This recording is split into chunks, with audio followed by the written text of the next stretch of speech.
The auctioneer's voice was dry, like dust on a back road. Sold for $14,000 to the development group. He raised the gavel. The sound it would make was the final punctuation on a story that began before most people in the room were born. But the sound never came. A voice, clear and low, cut through the stale air of the county courthouse annex. "Stop the sale." It was a young woman standing near the back. She wore jeans and a simple blue sweater. Beside her, an older man sat perfectly still, his hands resting on his knees. He was the reason they were all here. The man whose 80 acres had just been sold. The auctioneer, a man named Peters, who had done this for 30 years, lowered his gavel halfway. He squinted. "Excuse me?" The bank's attorney, a man in a crisp grey suit who had been smiling for the last 20 minutes, let the smile fade from his face. He looked at the woman with an expression of mild annoyance, the kind one reserves for a fly buzzing near a glass of water. "The proceedings are concluded," he said, his voice smooth and practiced. The woman, Sarah Cole, took a step forward. Her grandfather, Frank Cole, remained seated. He watched the attorney, his gaze steady. "No," she said, "the proceedings are not concluded." A murmur went through the small crowd. There were a few local farmers, a couple of real estate agents who had hoped for a bargain, and the developer's man, a young guy in a polo shirt already tapping at his phone. They all looked from the attorney to the young woman. The attorney, Mr. Davies, adjusted his cuffs. He addressed the auctioneer, not the woman. "Peters, the sale is final. Please record it." Frank Cole stood up. He was not a large man, but his stillness gave him a weight that filled the space around him. He wore work boots, clean but scuffed at the toes. His shirt was pressed. He held a small, worn leather notebook in one hand. He didn't open it. He didn't need to. He looked at the auctioneer. He said, "My granddaughter asked you to stop." The room went quiet. This was different. The interruption was no longer just a young woman's emotional outburst. It was a direct challenge from the man who had just lost his land, the land his father had cleared and farmed, the land where his wife was buried. Mr. Davies sighed, a theatrical display of patience. He turned to Frank. "Mr. Cole, I understand this is a difficult day, but the foreclosure is legal. The debt is on the books. It is long-standing. We have been more than patient." He spoke the words slowly, as if to a child. Frank Cole didn't answer him. He looked past him at the county seal on the wall. He had been looking at it for an hour.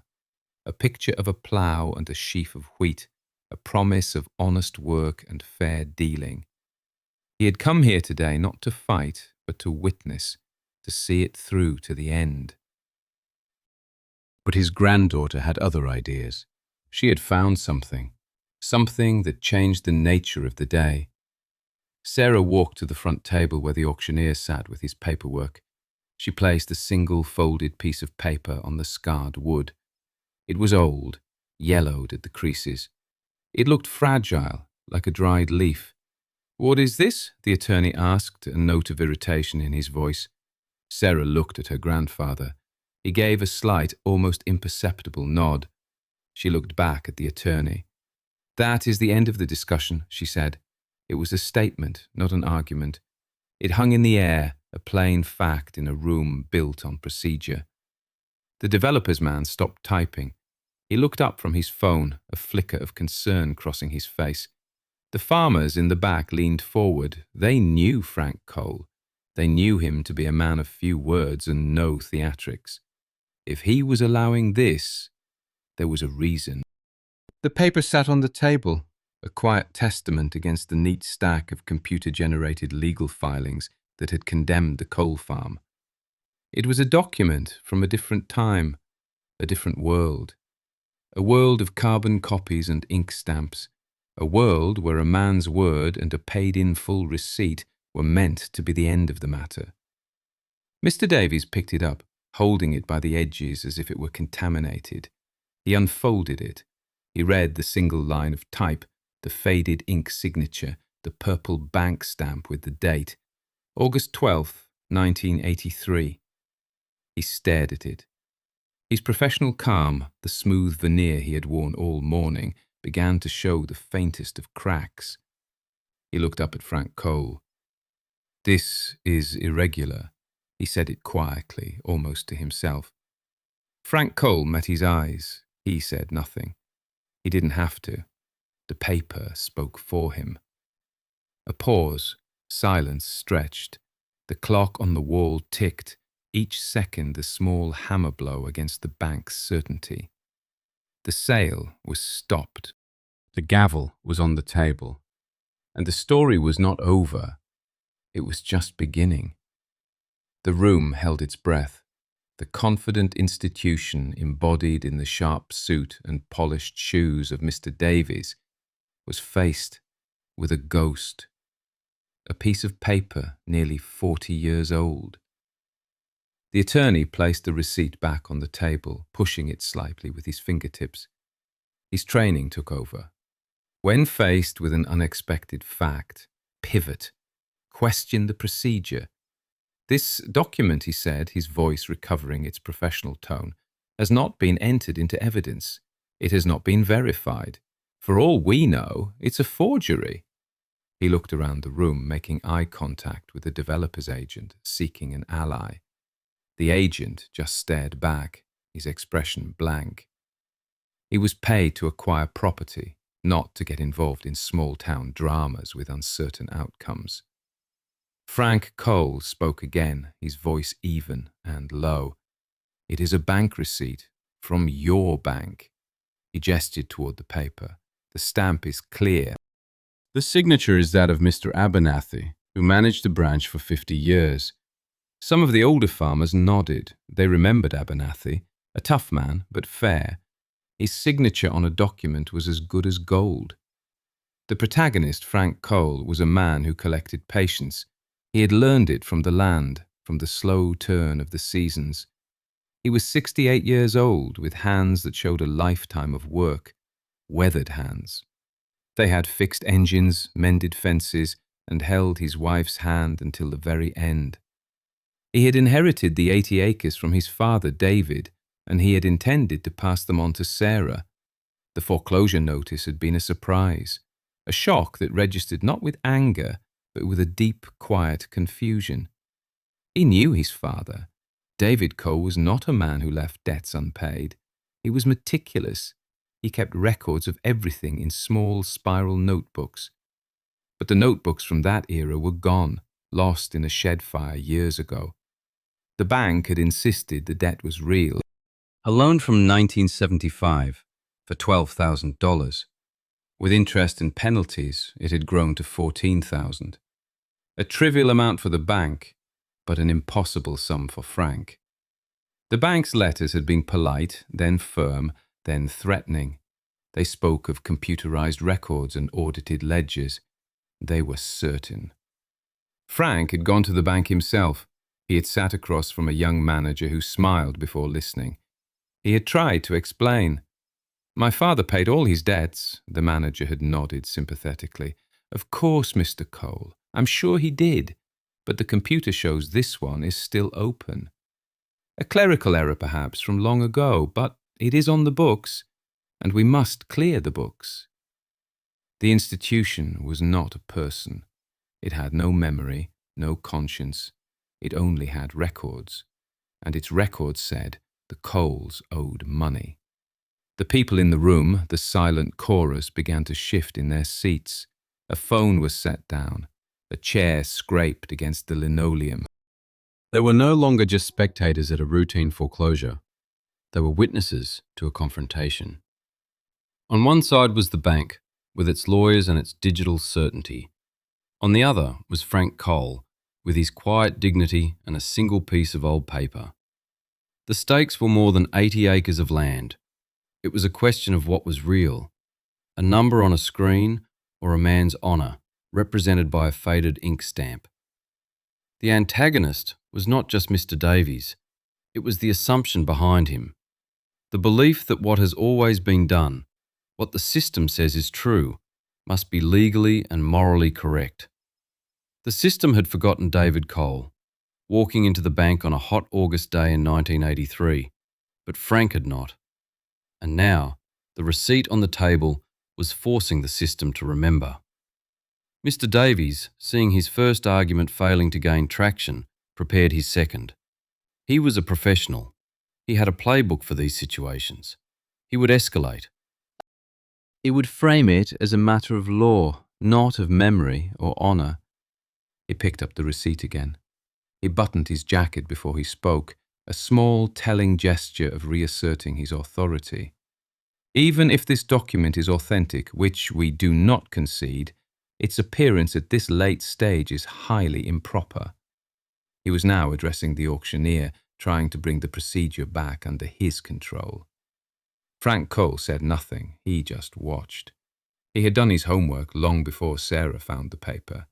He had spent weeks in the county library looking at old newspapers, trying to piece together the history of the bank, the drought of the early 80s, anything that might explain it.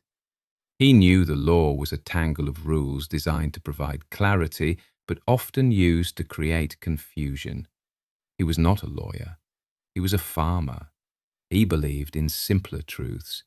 You pay what you owe. When it's paid, it's done. The receipt was the truth. Everything else was just noise. To understand why Frank Cole was so certain, you have to go back. Not just to the day the foreclosure notice arrived, but further, 3 weeks earlier. His mother, Eleanor, had passed away quietly in her sleep. After the funeral, the hard work of sorting through a life began. Sarah had insisted on helping. She had her grandfather's quiet nature, but her grandmother's stubborn streak. The house was a museum of memories, photographs, letters, trinkets. In the bedroom, under the window, was an old cedar hope chest. Eleanor had kept her wedding dress in it and the children's baby clothes. Sarah opened it. The scent of cedar and thyme filled the room. Under a stack of embroidered linens, she found a small grey metal box. It was locked. There was no key. She took it to her grandfather. He was in the barn, cleaning a piece of equipment. He looked at the box. His expression didn't change, but Sarah saw a flicker of something in his eyes. Recognition. He went to his workbench and came back with a small hammer and a flathead screwdriver. He didn't force it. He tapped the lock gently, working the screwdriver into the seam. A soft click, and the lid sprang open. Inside was not jewelry or money. It was paper, old insurance policies, the deed to the farm, free and clear since 1952, a marriage certificate, and at the very bottom a thin stack of receipts held together by a brittle rubber band. They were for everything. A new water pump in 1978, seed corn from 1981, and one single receipt from the Farmers' Trust Bank. It was folded in 4. Sarah picked it up. She unfolded it carefully. She read the date, August 12th, 1983. The amount, $4,752.18. The words, paid in full, were typed, and below them, a line for the outstanding loan number. And then the purple stamp of the bank, with the signature of a man named Abernathy. She looked at her grandfather. "What is this?" He took the paper from her. His hands, usually so steady, trembled slightly as he held it.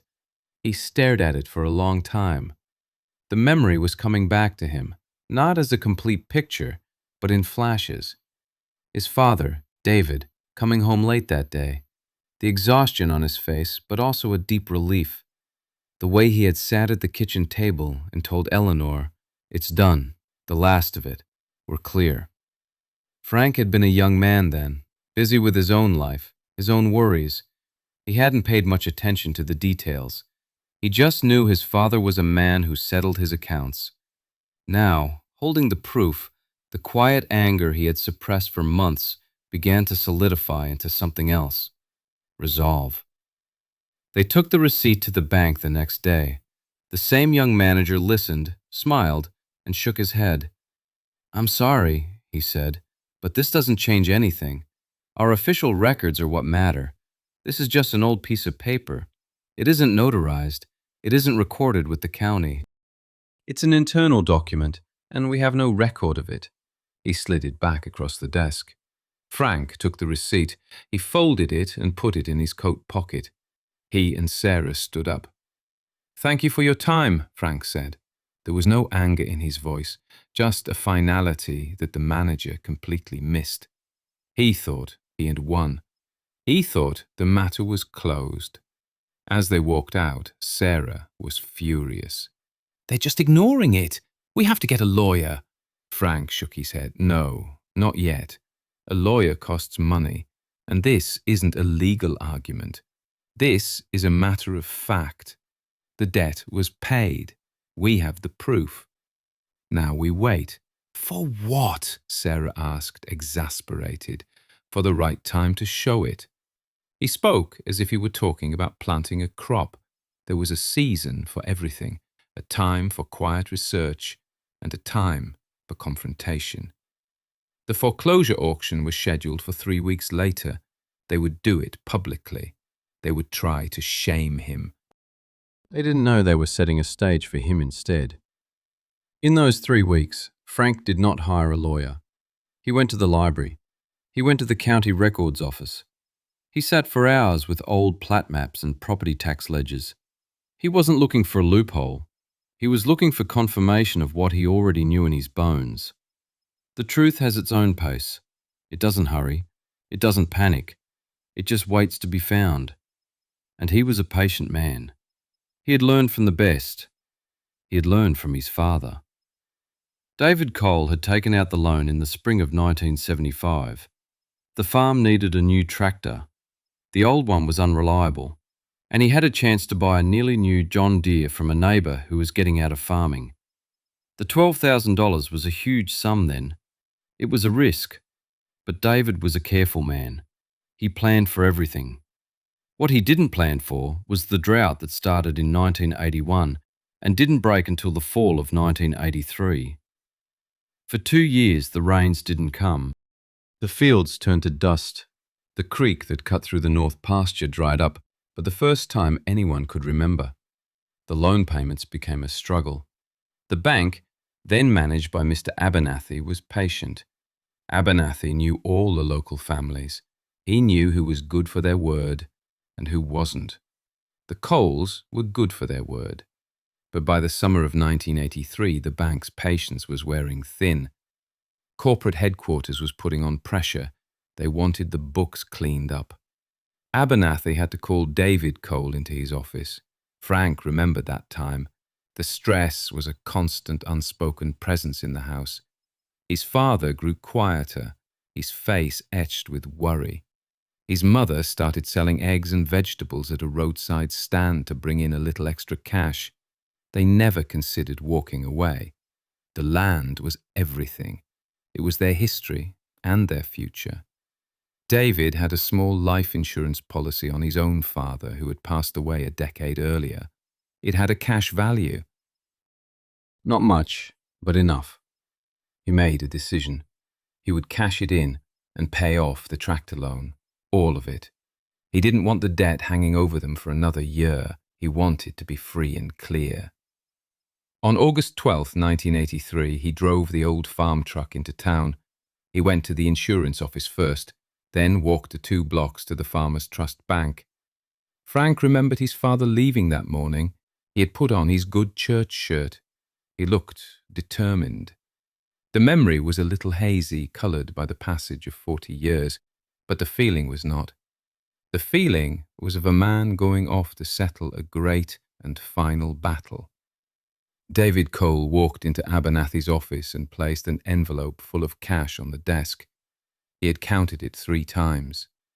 $4,752.18. The final balloon payment. Abernathy, a man who understood the gravity of the moment, didn't just take the money. He typed up the receipt himself on his old Royal typewriter. He rolled it out, signed it with his fountain pen, and then took the heavy rubber stamp and pressed it firmly onto the paper. Paid in full. He handed it to David. That's it then, David. You're all clear. David Cole folded the paper and put it in his shirt pocket. He shook Abernathy's hand. He walked out of the bank and into the hot summer sun, a free man. He drove home. He put the receipt in the grey metal box where he kept all the important family papers. He told his wife. The relief in the house that night was a physical thing. It was the end of a long, hard chapter. What David Cole didn't know was that a week later the bank was bought by a larger regional bank. In the transition, records were lost. A part-time teller made a data entry error, failing to mark the loan as closed. A small mistake, a single keystroke. But computer systems have long memories for errors. The ghost of the debt remained, dormant in the system, for decades. Abernathy retired a few years later. David Cole passed away in 1999. Eleanor, his wife, never thought about the loan again. It was paid. It was done. The receipt stayed in the box, in the chest, a forgotten testament. The bank changed names twice more. It became a national corporation. It had no memory of David Cole or Mr. Abernathy. It only had the ghost in its machine, a line of code that said a debt was still owed. For Frank, this wasn't about money. It was about that moment. It was about his father's honour. A man who paid his debts should not have his name dragged through the mud and his land sold on the courthouse steps 40 years later because of a computer error.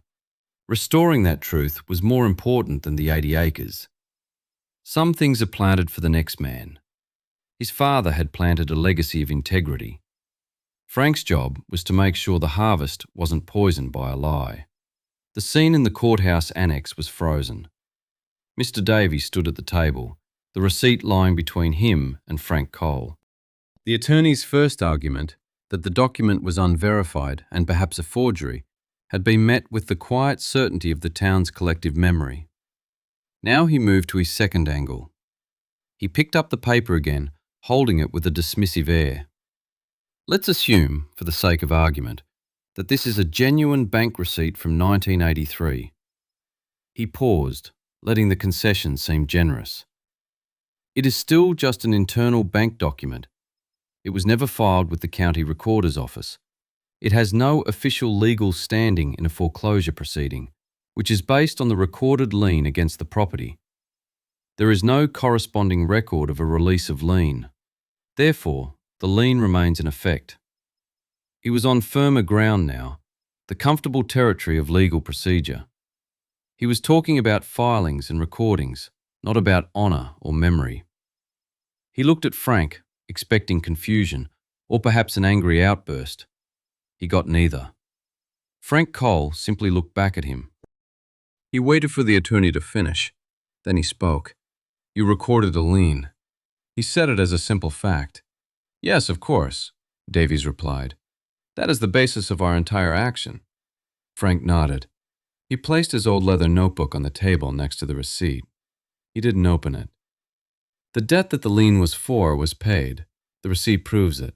Your bank made a mistake. They didn't file the release. That is the bank's error, not my father's. The logic was plain. It was unadorned. It cut through the legal jargon and went straight to the heart of the matter. A farmer in the back of the room muttered, "He's right." The developer's agent, who had been watching the exchange like a tennis match, discreetly slid his chair back a few inches. He was distancing himself from the bank's position. Mr. Davies felt the room turning against him. His professional smile was gone completely now, replaced by a tight, controlled expression. He escalated to his third and final argument, the one he should have led with. The nuclear option of civil matters. The statute of limitations. Mr. Cole, even if there was an error, and I am not conceding that there was, the time to correct that error has long since passed. The statute of limitations on a financial claim of this nature is typically 6 years. Your father had 6 years from 1983 to notice the lien was not released and to demand its removal. He failed to do so. You have had decades. The law does not allow for a 40-year-old clerical error to be rectified at this late date. The foreclosure is valid, based on the unreleased lien and the passage of time. He said it with an air of finality. He had just played his ace. In the world of law, statutes of limitation were absolute. They were walls that could not be climbed. He looked at Frank Cole, expecting to see defeat in the old man's eyes. Frank didn't look defeated. He looked tired. Tired of the arrogance, the refusal to see a simple truth. He answered in short, declarative sentences. The statute of limitations is for a claim. We are not making a claim. We are stating a fact. A debt that is paid cannot be collected. There is no statute of limitations on the truth. The simplicity of the statement was devastating. It reframed the entire issue. Frank wasn't suing the bank. He wasn't asking for money. He was preventing the bank from taking an action based on a false premise. The lien had no legal debt attached to it. It was a shell, a ghost. And he had just turned on the lights. No words, no hesitation. He didn't argue legal theory. He argued common sense. He argued right and wrong. The room was silent. The attorney had no answer. He had used his 3 arguments. He had tried to dismiss the evidence, then to bury it in procedure, then to outlaw it with time. Each attempt had been dismantled, not with clever rhetoric, but with a quiet, unshakable adherence to a single fact. The debt was paid. That ended it. A pause. The room was thick with unspoken tension. The auctioneer, Mr. Peters, cleared his throat. He was a man who liked clean endings, and this was anything but. He looked from the stone-faced farmer to the flustered attorney. Well, he said, this is outside my authority. I can't make a ruling on a disputed document. Mr. Davies seized the opportunity. He was right. Peters is correct. This is a matter for a judge to decide. In the meantime, the auction stands as recorded.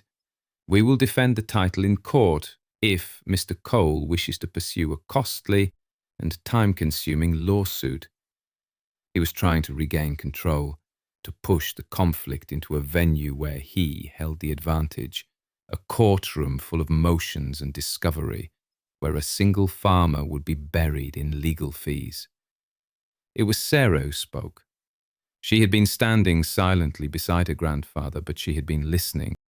Her voice was steady. We don't need a judge. We just need the county records. She looked at the auctioneer. The county clerk's office is right down the hall. They have all the old bank ledgers on microfilm. Let's go look. It was a brilliant move. It bypassed the need for a lawsuit and proposed a simple, immediate verification. It called the bank's bluff. Mr. Davies saw the trap. He started to object. That's highly irregular. The clerk's office can't just... But it was too late. The idea had taken root. The farmers in the back were nodding. The developer's agent looked intrigued. It was a clean solution. Peters, the auctioneer, looked relieved. That seems like a reasonable suggestion. He looked at Davies. Unless you have an objection. What could Davies say? To object would be to admit he was afraid of what the records might show. It would look like he was hiding something. He forced a thin smile. No, of course not. The bank prides itself on transparency. Let's go. The small group walked out of the annex and down the wide, cool hallway of the courthouse. Frank Cole, his granddaughter, Mr. Davies, the developer's agent, and Mr. Peters. A strange, silent procession. They entered the county clerk's office. It was a quiet space, smelling of old paper and floor wax. Behind a long wooden counter sat a woman in her late 60s with silver hair and glasses perched on the end of her nose. This was Mrs. Gable. She had been the county clerk for 38 years. She knew where every document, every ledger, every plat map was, and why it mattered. Peters explained the situation in a low voice. Mrs. Gable listened patiently, her eyes moving from the attorney's tense face to Frank Cole's calm one. She looked at the receipt Sarah held out to her. She recognized the name Abernathy. She recognized the old bank's stamp. She nodded slowly. I remember when they switched to the computer system. It was a mess. A lot of things got lost. She didn't say it as an accusation. She said it as a fact. She stood up. Let me check the microfilm. She disappeared into a back room.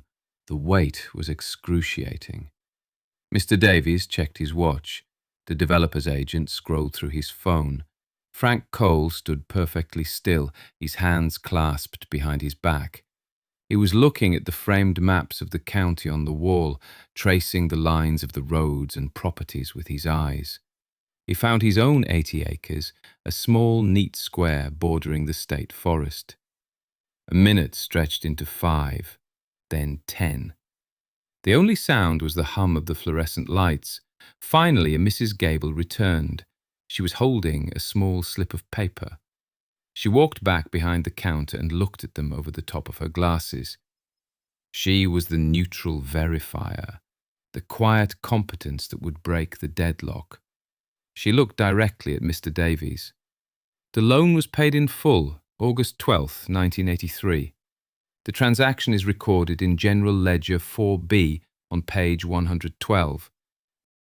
The corresponding release of lien was drafted, but it looks like it was never sent over by the bank to be filed. The error is on their end.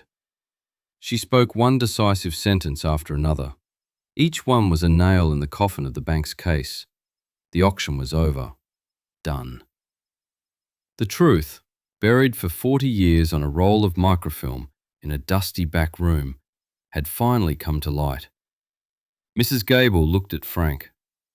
Your father was a good man, David. Always paid his bills on time. She had called him by his father's name, a simple slip. Or maybe not. In that moment, he was not just Frank Cole. He was the son of David Cole, carrying his father's honour. The air went out of Mr. Davies. The confidence, the professional armour, it all just seemed to dissolve. He stood there for a moment, his mouth slightly open. He had built his entire case on the infallibility of his client's records.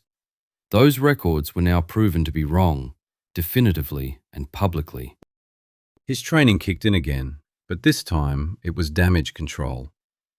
He softened his tone, turning to Frank. A small, conciliatory smile appeared on his face.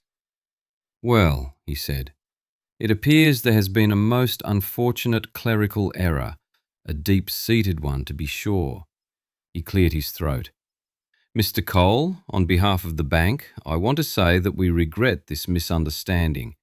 We will, of course, immediately file the release of lien and correct the record. He was trying to save face, to frame it as a simple mistake that was now being graciously corrected.